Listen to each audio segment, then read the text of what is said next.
안녕하세요. 책 읽어주는 편안한 엄마의 딸입니다.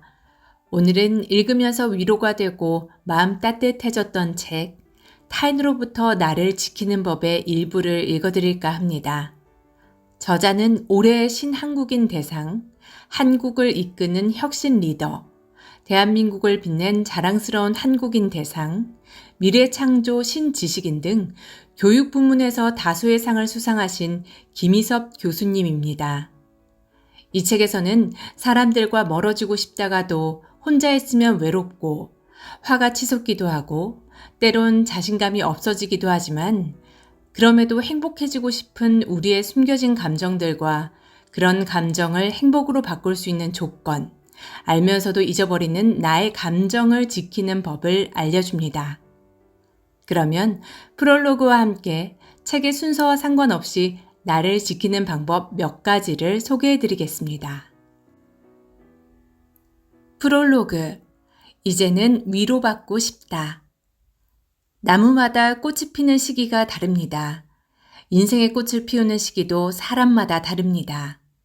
인생에서 너무 늦은 때는 없습니다. 언제나 지금이 바로 그때이기 때문입니다. 꽃이 화려해야 아름다운 건 아닙니다. 단아한 모습으로 잔잔한 아름다움을 풍기는 꽃도 있습니다. 길가에 무심히 피어있는 이름 모를 꽃도 아름답기는 매 한 가지입니다. 모진 비바람을 견뎌내고 인생의 꽃을 피워내는 것만으로도 충분히 아름답습니다. 물취이모. 이 말은 외모로 사람을 판단하지 말라는 뜻입니다. 독일의 철학자 발터 벤야민은 예술작품에서 우러나오는 고유한 분위기를 아우라라고 했습니다. 누구나 자신만의 아름다움을 지니고 있습니다. 겉으로 꾸며진 아름다움이나 사회적으로 강요된 아름다움이 아니라 본연의 원초적인 아름다움 말입니다. 내면의 아름다움은 대체 불가능한 아름다움이고 무한의 아름다움입니다. 우리말에 뱁새가 황새 따라가다 가랑이가 찢어진다는 속담이 있습니다. 뱁새의 다리가 길면 더는 뱁새가 아니고 황새의 다리가 짧으면 더는 황새가 아닙니다. 있는 그대로의 나를 사랑하면 됩니다. 뱁새에게는 뱁새 걸음이 제격입니다. 누구나 존중받기를 원합니다. 그렇다면 답은 쉽고도 분명합니다. 서로가 서로를 존중하면 됩니다. 그 누구도 다른 사람의 자존감을 무시하거나 거부할 권리는 없습니다. 높은 곳에 오른다고 자존감이 커지지 않습니다. 최고가 되려 하면 모두가 불행해질 수 있지만 최선을 다하면 누구나 행복해질 수 있습니다. 남과 비교할 필요도 남을 의식할 필요도 없습니다. 부족하면 부족한 대로, 모자라면 모자란 대로 사는 게 인생입니다. 지선상의 아리아는 4개의 바이올린 현 가운데 가장 낮은 음역인 G선 하나로만 연주할 수 있습니다. 이 곡은 선율이 아름답고 장중하기로 유명합니다. 인생 또한 마지막 줄을 놓지 말아야 합니다. 인생은 단 하나의 희망만으로도 충분히 살아갈 수 있습니다. 1%의 가능성, 그것이 나의 길이다. 유럽을 정복했던 프랑스의 황제 나폴레옹이 한 말입니다. 여러분도 1%의 가능성에 도전하시기 바랍니다. 여러분의 인생이 송두리째 바뀔지 모릅니다. 우리가 사는 사회를 초연결 사회라고 합니다. 그런데 오히려 외로움을 호소하는 사람이 늘고 있습니다. 외로움은 갈증입니다. 목이 마를 때 물을 마시듯이 외로울 때는 누군가를 마셔야 합니다. 내가 힘들 때 곁에서 내 이야기를 들어줄 수 있는 누군가가 필요합니다. 마음의 응어리, 마음의 상처는 이야기를 들어주는 것만으로도 치유될 수 있습니다. 관계는 마음 이음입니다. 사람과 사람을 이어주는 건 따뜻한 마음입니다. 남을 걱정하는 마음, 남을 배려하는 마음, 남을 도우려는 마음 모두 따뜻한 마음입니다. 그 따뜻한 마음이 세상을 따뜻하게 만듭니다. 공감과 위로가 필요한 시대, 지금 우리는 그런 시대에 살고 있습니다. 이 세상에 위로받지 못할 감정은 없습니다. 누구에게나 위로받을 자격이 있습니다. 아니, 위로받을 권리가 있습니다. 여러분도 위로에 인색하지 않았으면 합니다. 자신에게도 너그러지기를 바랍니다. 서로를 다독이고 보듬어주는 것, 서로에게 따뜻한 위로를 건네는 것, 그것이 나를 지키는 일이고 또한 상대방을 지켜주는 일이기도 합니다. 우리가 사는 세상이 그런 세상이었으면 좋겠습니다. 서로가 서로를 위로하고 지켜주는 세상 말입니다. 이 책이 여러분의 인생길에 따뜻한 위로가 되는 든든한 지킴이가 되기를 진심으로 바라봅니다. 김희섭. 외로움은 갈증이다. 누구나 외로움을 느낀다. 전통적인 사회구조가 해체되고 사회 안전망이 무너지면서 사람들은 이전보다 더 외로워졌다. 외로움을 내버려두는 건 사회적 방임이다. 외로움이 하루에 담배를 15개비 피우는 것만큼이나 건강에 해롭다고 한다. 외로움은 개인뿐 아니라 공동체의 건강을 위협하기 시작했다. 그렇다면 외로움은 어떻게 해결해야 할까? 영국은 세계 최초로 외로움 담당 장관직을 신설했다. 국가 차원에서 국민의 외로움을 해소하는 종합 대책도 마련했다. 카페와 정원을 만들어 서로 얼굴을 마주하고 이야기를 나눌 수 있는 공간을 확장하기도 했다. 업무가 줄어든 우체부가 혼자 사는 사람을 찾아가 말동무를 해주는 서비스도 도입했다. 장기적으로는 걷기 모임이나 요리 강좌, 예술작품 활동 등을 활성화하는데 의료보험 재정을 투입하겠다는 구상도 밝혔다. 영국의 어느 대형 슈퍼마켓은 매장 내 카페에 대화 탁자를 설치했다. 누군가 자리에 앉아 있으면 다른 사람이 다가가 서로 이야기를 나눌 수 있게 한 것이다. 지역 주민들이 함께하는 그레이트 겟 투게더라는 축제도 있다. 3일 동안 가족과 이웃이 길거리 파티를 열고 식사하며 소통하는 것이다. 참석자 가운데 절반이 이 행사를 통해 외로움을 이겨낼 수 있었다고 한다. 핀란드에는 제너레이션 블록이라는 주택단지가 있다. 이곳에는 민간주택과 임대주택, 대학생 숙소가 어우러져 있어 다양한 연령대가 모여서 생활하고 소통하며 공유한다. 안타깝게도 우리의 현실은 밝지만은 않다. 곤란한 상황에서 도움을 청할 가족이나 친구가 있는가라는 주제로 실시한 설문조사에서 대한민국이 OECD 국가들 가운데 꼴찌를 차지했다. 무한 경쟁과 양극화, 사회적 무관심으로 인해 외로움이 우리 사회 전반에 깊숙이 스며든 것이다. 짜장면 데이라는 게 있다. 매년 4월 14일 밸런타인데이나 화이트데이에 선물을 받지 못한 젊은이들이 짜장면을 먹는 날이다. 연인이나 애인이 없어도 외로운 사람들이 서로를 위로하고 격려하며 외로움을 함께 나누자는 의미이다. 외로움은 갈증이다. 목이 마를 때 물을 마시듯이 외로울 때는 누군가를 마셔야 한다. 갈증을 해소해 줄 수 있는 누군가가 내 곁에 있어야 한다는 말이다. 외로움을 이겨내는 방법은 간단하다. 외로운 사람끼리 서로 외로움을 다독여주면 된다. 함께 외로움을 마시면 외로움이 더는 외로움이 아닌 따스함이 된다. 절대 혼자라고 생각하지 마라. 지금 곁에 친구가 없다고 영원히 친구가 없는 건 아니다. 세상에는 좋은 친구들이 정말 많다. 단지 내가 아직 찾지 못한 것뿐이다. 어쩌면 내가 눈을 감고 있거나 마음을 닫고 있는지도 모른다. 아니면 나의 알량한 자존심 때문인지도 모른다. 그러니 이제라도 눈을 뜨고 마음을 열자. 알량한 자존심 따위는 던져버리자. 그러면 누군가가 환하게 미소 지으며 그대 앞에 나타날 것이다. 그 친구가 아름다운 인생길을 함께 걸어갈 영원한 길벗이 될지 누가 알겠는가. 꽃은 언젠가 필 것이다. 위나라에 최염이라는 장군이 있었다. 그의 사촌 동생인 최림은 볼품이 없고 능력도 출중하지 않았기에 친척이나 주변 사람들에게 늘 무시를 당했다. 하지만 최염은 그가 나중에 큰 인물이 될 거라고 굳게 믿었다. 그래서 그를 불러놓고 이렇게 말했다. 큰 종이나 큰 솥은 손쉽게 만들어지는 게 아니다. 큰 인물도 성공하기까지는 꽤 오랜 시간이 걸리는 법이다. 나는 네가 대기만성할 거라고 믿는다. 부디 포기하지 말고 최선을 다하도록 해라. 그러면 틀림없이 큰 인물이 될 것이다. 최염의 말대로 최림은 황제를 모시는 높은 관직에 오르게 된다. 만유인력을 발견한 뉴턴은 학습 지진아였다. 진화론을 발표한 다윈도 어릴 때는 열등생이었다. 전구를 발명한 에디슨은 학교 부적응으로 홈스쿨링을 받았다. 상대성 이론을 발표한 아인슈타인은 추리의 공대에 청강생으로 들어갔다. 제2차 세계대전의 영웅 처칠은 세 번째 도전 끝에 간신히 사관학교에 합격했다. 구국의 영웅인 이순신 장군은 재수 끝에 32세의 나이로 무과에 합격했다. 그리고 40대가 되어서야 비로소 종육품에 올랐다. 중국 동부 지역에서 자생하는 모소 대나무는 4년 동안 3cm밖에 자라지 않는다. 그런데 놀랍게도 5년째 되는 날부터 하루에 30cm가 넘게 자라기 시작한다.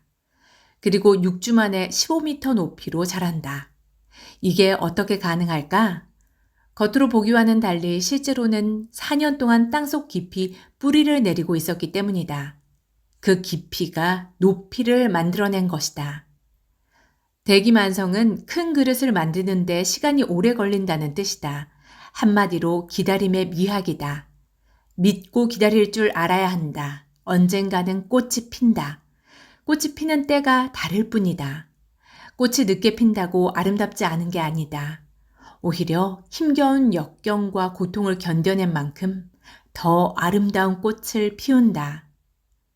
꽃이 피지 않는다고 나무를 꺾지 말자. 마음의 여유를 갖고 꽃이 필 때를 기다려보자. 남들보다 못하다고 아이를 나무라지 말고 남들보다 늦다고 아이를 다그치지 말자. 그 아이가 자라나 언젠가는 자신만의 아름다운 꽃을 피울 것이다. 인생은 늙어가는 게 아니라 익어가는 것이다. 일본의 나가오카 미에코 할머니는 세계 최고령 여성 수영선수 기록을 보유한 열혈 소녀이다. 그녀는 재활치료를 위해 80세가 되어서야 수영을 시작했다. 92세가 되던 해 세계 마스터스 수영 선수권 대회에서 금메달을 목에 걸었다. 105세의 일본 마스터스 수영 선수권 대회에 출전한 그녀는 국제수영연맹 공인 일본 대회 최고령 출전 기록을 경신했다. 서울 마포구에 있는 양원초등학교 6학년 일반 교실의 맨 앞자리에 한 여학생이 앉아있다. 그녀는 초롱초롱한 눈망울을 번뜩이며 열심히 수업을 듣고 있었다. 역대 초등학생 가운데 최고령자인 90살의 장분녀 할머니다. 내 나이 90이지만 눈 감는 날까지 배우랍니다. 양원초등학교는 평균 연령이 69세인 만학도들이 공부하는 곳이다. 장할머니는 평생 못 배운 한을 늦게나마 풀고 싶었다고 한다. 공부하는 지금이 행복하다는 그녀는 하루도 어김없이 새벽 4시에 일어나 7시에 등교한다. 그녀의 학구열은 사고로 다리가 부러졌을 때도 꺾이지 않았다. 그녀는 의사와 가족의 만류에도 불구하고 며느리가 일어나기 전에 몰래 집에서 빠져나와 학교로 발걸음을 옮겼다. 장분녀 할머니는 이렇게 말한다. 건강이 허락하는 한 계속 배울 거야. 이제 겨우 90인데 대학도 가봐야지. 지금 당신의 나이는 몇인가? 겨우 90을 넘겼는가? 아니면 아직 90이 되기에는 너무 어린 나이인가? 자신이 생각하고 느끼는 주관적 나이가 실제 나이보다 많다고 느낄수록 수면의 질이 낮아진다는 연구 결과가 있다. 분당 서울대병원 연구팀은 긍정적인 생각과 운동 등으로 젊게 살려고 노력하는 사람이 그렇지 않은 사람보다 상대적으로 수면의 질이 높다고 분석했다. 자신이 실제 나이보다 어리다고 생각하는 사람은 긍정적인 태도나 인식, 행동 덕분에 수면의 질이 높아진다는 것이다. 일반적으로 뇌는 20세 이후부터 퇴화한다고 알려졌지만 60세까지 인지 능력이 그대로 유지된다는 연구 결과도 있다. 뇌의 인지 능력이 줄어드는 게 아니라 신체 반응 속도가 느려지는 것뿐이라는 거다. 오히려 나이가 들수록 실수가 줄어든다고 나타났다. 늙는다는 건 지극히 자연스러운 현상이고 당연한 일이다. 그러니 늙는 걸 두려워하지 말자. 인생은 늙어가는 게 아니라 익어가는 것이니. 들어주는 것만으로도 치유된다.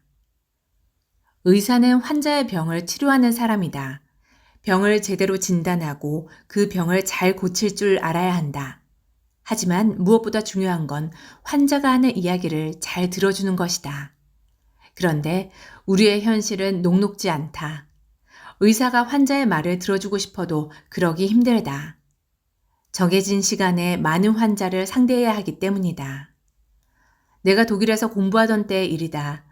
나는 이유를 알 수 없는 무기력증 때문에 시내에 있는 개인 병원을 찾았고 의사는 환하게 웃으며 나를 반갑게 맞아주었다. 나는 적잖이 당황했다. 동양에서 온 낯선 젊은이를 이토록 친절하게 대해주다니. 그는 나에게 이런저런 질문을 던졌다.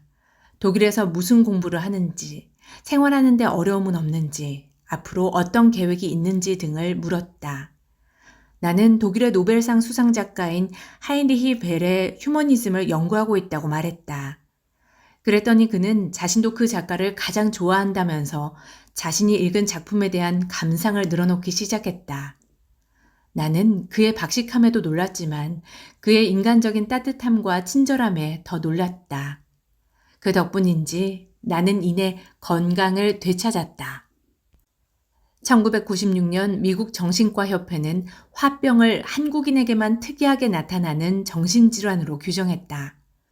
화병의 가장 큰 원인은 감정 표현 억제다. 가부장적이고 봉건적인 사회 환경에서 자신의 감정을 억누르고 살아온 탓이다.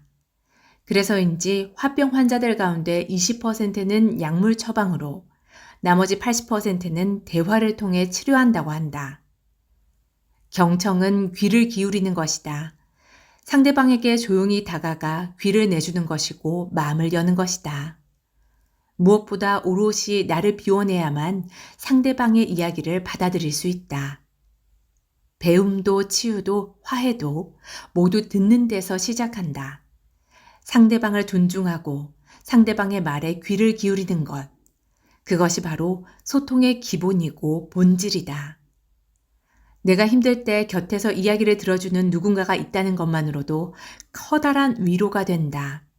때로는 나를 비우고 누군가의 이야기를 듣는 것만으로도 마음이 안정될 때가 있다. 지금 누군가가 힘들어하고 있다면 그에게 가까이 다가가 살포시 귀를 내어주는 것은 어떨까? 울고 싶을 땐 울고 웃고 싶을 땐 웃으면 그만이다. 장미의 이름은 이탈리아 소설가 움베르토 에코의 첫 장편 소설이다. 중세 이탈리아 북부에 있는 베네딕트 수도원에서 의문의 살인 사건이 연달아 발생했다. 수도원에는 아리스토텔레스의 시학 제2권 희극의 필사본이 장서관에 보관되어 있었다. 장서관장인 호르헤는 이 책을 금서로 지정하고 책장에 독을 묻혀 놓았다. 그래서 죽은 수도사마다 혀와 손가락 끝에 검은 잉크 자국이 배어 있었던 것이다. 그런데 호르헤는 왜 책장에 독을 묻혀 놓았을까? 신앙은 절대 근엄해야만 한다. 그래서 웃음은 신에 대한 불경이고 신의 권위에 대한 도전으로 간주했다. 한마디로 웃음은 신성모독이다. 성경에 웃는 이야기가 단 한 군데도 나오지 않는 것도 같은 이치다. 그렇다면 무엇이 두려워 웃지 못하고 또 울지 못하는 걸까? 우리나라 성인 남녀 가운데 절반이 평소 감정을 잘 드러내지 않는다라고 답한 설문조사가 있다. 무엇보다 유교적인 전통과 가부장적인 질서, 지나친 엄숙주의가 한몫한다. 우리 사회에서는 경건함과 진중함이 미덕으로 자리 잡은 지 오래다. 서열이 중시되는 관계에서 윗사람에게 농담하는 건 상상하기 힘들다. 예의에 어긋난다고 생각하기 때문이다. 어릴 때부터 자신의 감정을 겉으로 드러내지 않는 게 미덕이라고 배웠다. 실수나 잘못이 용인되지 않는 사회 분위기도 문제다. 그래서 자기 생각이나 감정을 드러내는 걸 꺼린다. 실수하면 어쩌지? 틀리면 어쩌지? 유머에 정답이 있는 것도 아닌데 말이다. 누구나 울고 나면 카타르시스를 느낀다. 눈물을 통해 스트레스 물질이 배출되기 때문이다. 1997년 영국 다이애나 왕세자빈이 교통사고로 세상을 떠났다. 그녀의 갑작스러운 죽음으로 인해 영국 국민은 깊은 슬픔에 잠겼다. 그런데 놀랍게도 얼마 동안은 정신병원을 찾는 우울증 환자가 줄어들었다고 한다. 그 이유는 사람들이 실컷 운 덕분에 카타르시스를 느꼈기 때문이라고 했다. 정신과 의사들은 이러한 현상을 다이애나 효과라고 부른다. 슬플 때 우는 사람이 병에 덜 걸린다는 사실도 입증되었다. 동맥경화증 환자를 대상으로 한 연구에서 소리내어 우는 사람이 그렇지 않은 사람보다 심장마비에 걸릴 확률이 줄어든다는 사실이 밝혀진 것이다. 울고 난 뒤 스트레스 호르몬과 류머티즘을 악화시키는 물질의 수치가 떨어진다는 사실도 확인되었다. 남성의 평균 수명이 여성보다 짧은 이유는 남성이 여성보다 덜 울기 때문이라고 한다. 울어야 할 때 울지 않으면 다른 장기가 울게 된다라는 말이 있다. 누구라도 기쁠 때는 웃고 슬플 때는 울어야 한다. 웃는다고 경박한 게 아니고 운다고 궁상 맞은 게 아니다. 자신의 감정에 솔직해야 다른 사람의 감정을 온전히 받아들일 수 있다. 이제부터라도 남의 시선에 구애받지 않고 자신의 감정을 스스럼 없이 드러내자. 요즘 젊은 것들의 불멸설에 관하여 요즘 젊은 것들은 버릇이 없다라는 비난은 동서고금이 따로 없다. 그래서 불변의 진리라고도 한다. 그런데 정말로 젊은이들은 대부분 버릇이 없는 걸까? 수메르 점토판에는 자식을 책망하는 내용이 담겨 있고 일리아드에는 젊은 장수를 책망하는 글이 적혀 있다. 이집트 피라미드 내벽이나 고대 그리스의 철학자 소크라테스의 글에서도 비슷한 내용을 발견할 수 있다. 고대 로마 시대의 키케로는 세태를 한탄하는 글을 썼고 데카르트도 방법 서설에서 젊은 세대의 무례함을 꼬집었다. 동양도 마찬가지다. 한비자에서는 부모와 마을 어른, 스승의 가르침에도 변하지 않는 어리석은 자식을 질책한다. 조선 왕조실록에도 날이 갈수록 세상 풍속이 쇠퇴해져 선비의 습성이 예전만 못하다라는 탄식이 기록되어 있다. 질량 불변의 법칙은 화학 반응 전후의 물질의 질량은 항상 일정하다는 이론이다. 질량 보존의 법칙이라고도 한다. 꼰대 질량 보존의 법칙도 있다. 누군가는 한때 꼰대였거나 아니면 언젠가는 꼰대가 될 수 있다는 뜻이다. 꼰대도 예전에는 요즘 애들이었다. 반대로 지금의 요즘 애들이 언젠가는 꼰대가 될지도 모른다. 꼰대 불멸설을 입증하면서 말이다. 사회심리학자 리처드 아이바흐는 사람들이 이전 시대가 도덕적으로 더 낫다고 생각하지만 실제로는 그렇지 않다고 주장한다. 꼰대가 되지 않으려면 적어도 좋았던 옛날 편향에서는 벗어나야 할 것 같다.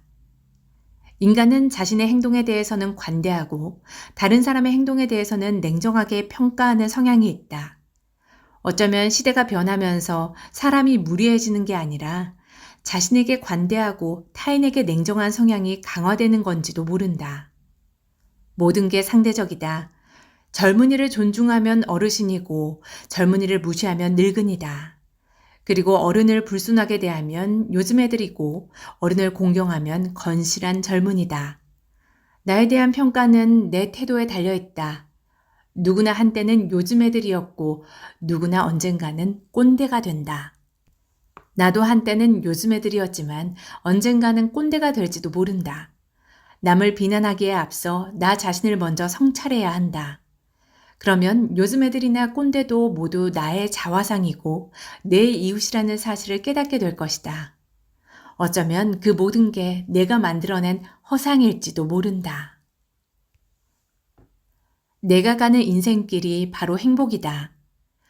신이 우리에게 절망을 주는 건 우리를 죽이기 위해서가 아니라 우리 안에 새로운 생명을 일깨우기 위해서이다. 독일 작가 헤르만 헤세의 말이다. 우리가 잠시 실패하고 좌절한다고 파멸에 이르는 것은 아니다. 그로 인해 우리 안에 있는 생명을 일깨울 수만 있다면 다시금 도전하고 성공을 이루어낼 수 있다.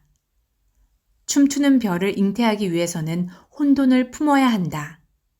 독일 철학자 프리드리히 니체가 한 말이다. 내가 지금 가야 할 길을 잃고 방황하고 있다면 언젠가는 춤추는 별을 잉태하기 위해 노력하기 때문이라는 사실을 잊지 말아야 한다. 니체는 우리가 우리 자신이 되어야 한다고 말한다. 니체의 말처럼 우리가 건너야 하는 강물 위로 스스로 다리를 놓아야 하는 게 우리의 인생이고 소명이다. 행복은 욕심을 채우는 게 아니라 욕심을 다스리는 데 있다. 지나친 욕망을 절제하고 스스로 만족해야 하는 것이다. 그러기 위해서는 내가 가진 작은 것에도 감사하는 마음이 필요하다. 감사의 기준을 낮추면 행복은 커진다. 인생은 감사하는 사람이 반드시 승리하기 마련이다. 감사는 평범한 날을 아주 특별한 날, 위대한 날로 만들어내는 놀라운 힘이 있다. 지금 내가 누리는 거의 모든 것은 내 노력 없이 거저 주어진 선물이다. 내가 살아 숨쉬는 것도 크나큰 축복이다. 그런데 지금 내가 가진 것으로 행복해하지 않는다면 앞으로 더 많이 가진다고 해도 행복해지지 않는다. 감사는 행복의 문을 여는 만능 열쇠이다. 아무리 지치고 힘들어도 감사하는 마음을 잃지 않으면 지옥조차 천국으로 바꿀 수 있다. 우리가 더 많이 사랑하고 더 많이 감사할수록 인생은 더 큰 의미와 가치를 지니게 된다. 다시 헤르만 헤세의 말을 인용해보자. 행복은 내일에 대해 아무것도 바라지 않고 오늘이 가져다 주는 걸 감사해 받아들이는 것이다. 바로 그때 마법의 순간이 찾아온다. 헛된 욕심을 버리고 아주 작은 일에도 감사하다 보면 행복이 찾아드는 마법의 순간을 경험할 수 있다. 행복으로 가는 지름길은 없다. 지금 내가 살아가는 인생길이 바로 행복이다. 누군가를 사랑한다는 것, 누군가에게 위로가 된다는 것, 누군가와 함께 꿈을 꾼다는 것, 모두 감사하고 행복한 일이다. 쿨하게 세상을 긍정하다. 어느 대기업 회장이 손님을 접대하기 위해 유명 맛집을 찾았다. 여기 이 집에서 제일 맛있는 고기로 주세요. 잠시 뒤 식탁 위에 올려진 고기를 본 순간 회장의 얼굴이 일그러졌다. 아니, 고기에 무슨 기름이 이렇게 많은 거요? 주인이 미안한 표정을 지으며 말했다. 죄송합니다. 이놈의 소가 운동을 열심히 안 했나 보네요. 금방 다른 고기로 가져오겠습니다. 그러자 회장과 함께 온 손님이 웃으며 말했다. 괜찮습니다. 우리가 이 고기 먹고 열심히 운동하면 되지요. 제2차 세계대전 당시 버킹엄군이 독일군에게 폭격을 당했을 때 저희 어머니가 이렇게 말씀하셨죠. 우리가 폭격을 당한 게 참 다행입니다. 왕실과 국민 사이를 가로막던 벽이 사라졌습니다. 엘리자베스 영국 여왕의 말이다. 은퇴한 야구 선수가 선수 시절의 경험을 회상하며 말했다. 난 올스타전에 대한 추억이 정말 많습니다. 한 번도 올스타에 뽑히지 못했기 때문에 올스타전 기간에는 가족여행을 많이 다녔거든요. 하원 의원 선거에 출마한 처칠에게 상대 후보가 인신공격을 퍼부었다. 처칠은 잠꾸러기입니다. 저렇게 게으른 사람이 어떻게 의회에서 일할 수 있겠습니까? 처칠은 아무렇지도 않다는 듯이 웃으며 말했다. 그도 나처럼 예쁜 아내와 산다면 일찍 일어나지 못할 겁니다. 의회에서 처칠이 여성 의원과 독서를 주고받았다. 먼저 여성 의원이 말했다. 만일 내가 당신과 결혼했다면 당신 커피에 독을 탔을 거예요. 그러자 처칠이 태연하게 맞받아쳤다. 만일 당신이 나의 아내였다면 난 그 커피를 마셨을 겁니다. 물구나무 서기를 하면 세상이 거꾸로 보인다.